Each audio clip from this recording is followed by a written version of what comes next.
We will now talk about syntax of window functions. This here is the full syntax of a window function, but we will omit two clauses from this full syntax. First, we will omit this filter clause because this clause is not supported in Monet database, and we will also skip this exclude clause because this clause do exist in Monet database, but the only version is exclude no others, and that version is useless, so we will also skip this clause here. I will now go here to terminal and I will create one sample table. I will create a table with two columns. First column will be of string data type and the second one will be of number, that is integer data type, and I will place some data inside of my table, and at the end we can take a look at our table. So this is our sample table, and now I will clean my screen.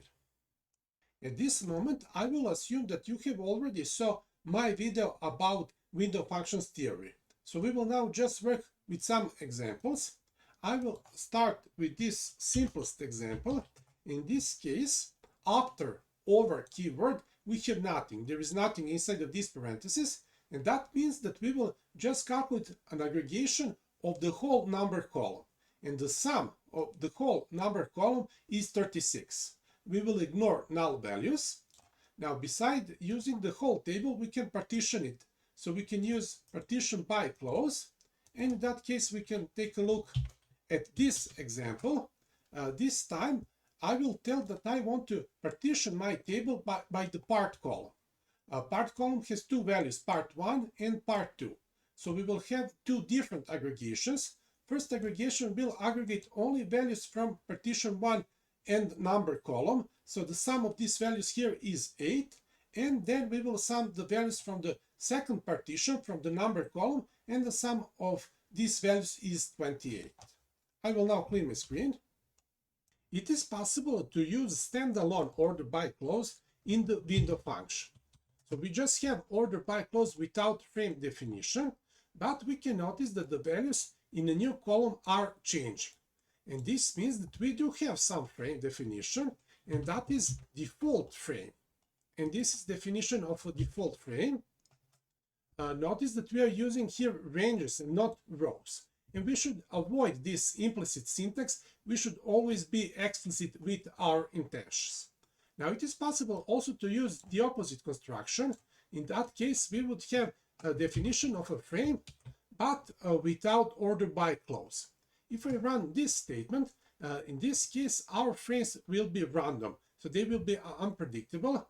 It is much better if we order our data set by number column. So if I run this statement here, I added this order by number clause. So if I run this, now the values inside of our number column are sorted, and we can see now in our new column that the frames are totally random. So we should always have order by clause to precisely define our frames.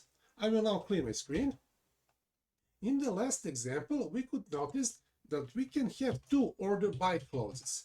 And these two order by clauses have different purpose.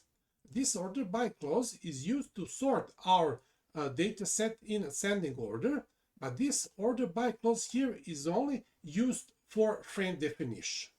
And there is also one more clause that will affect sort order while defining our frames. And that clause is nulls last or nulls first. I will show you now this statement here, and we can see that inside of a window function we have order by number, and after that we can have nulls last or nulls first. This will affect sort order for frame definition, and this will move nulls to the start or to the end of a window. So not to the start or end of a partition, but to the start or end of a window. Let's look at this result. Here, the first value in number column is null. And that is because of this order by clause, which sorted number column in ascending order, so null is at the start. But we can also notice that beside null, we have the value 28. And that is the same value as this value here. That is the biggest value inside of this new column, and the reason for that is because of this clause here. While we were defining our frames, we suppose that null is actually here, that it is at the end. So null was here, and that is why the value beside null was 28. But after using this sort order, null becomes the first value, but it is still paired with 28. So it is moved from the last position to the first position, and this is how we can better understand the difference between this order by and this order by. I will now clean my screen. Next, we will take a look at some examples for rows, ranges, and groups. This is an example for rows, and our frame is defined as rows between two preceding and current row. If this is our current row, then this is the first preceding value, this is the second preceding value, and 6 plus 8 is equal to 20.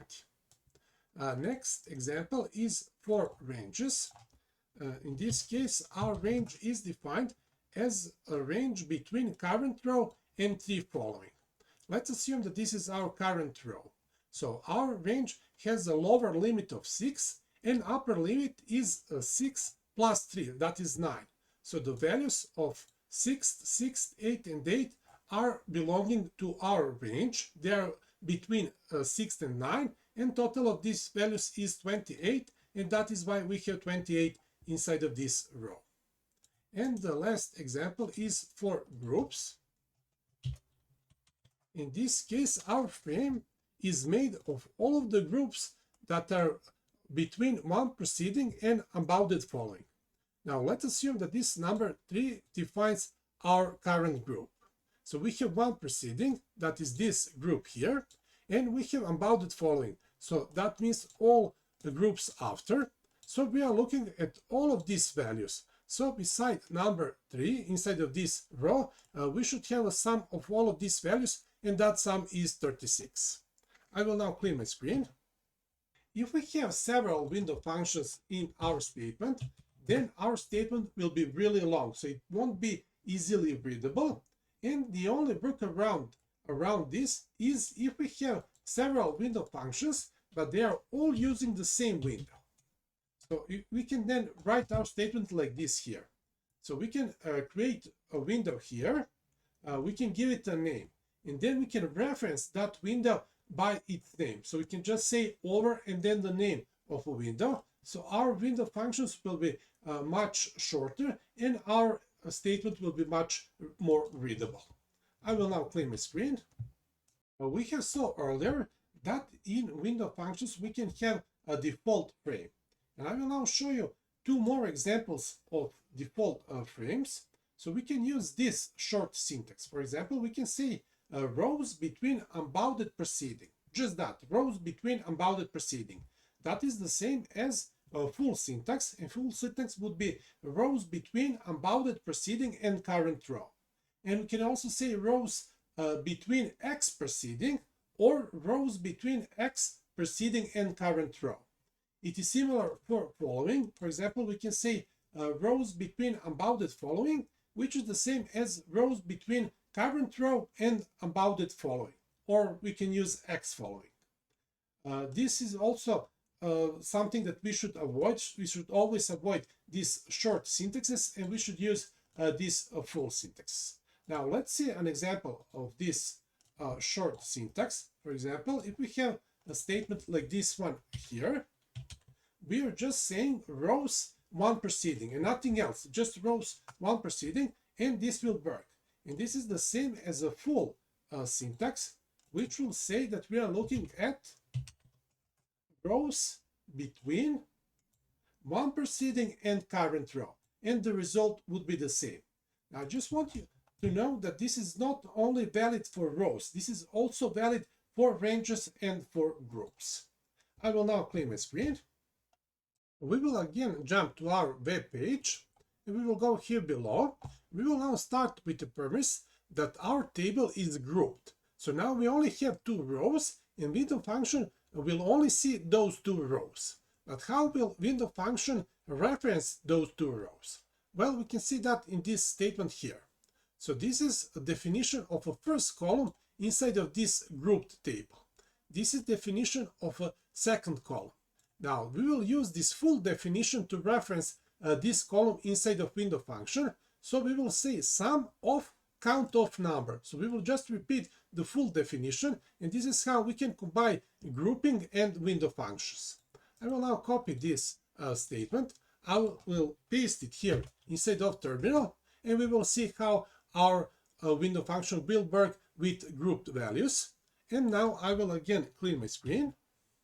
At the end, we will look at some limitations of window function. For example, if we run this statement here, we are using order by, and then we are mentioning two columns. We are mentioning column part and column number. But we are using this sorting with ranges, and this is not allowed. So when we're using ranges, we can only do order by one column. So if we run this, we would get a message that with range, if it is using preceding and following, can only use one column inside of order by. There is also one more limitation.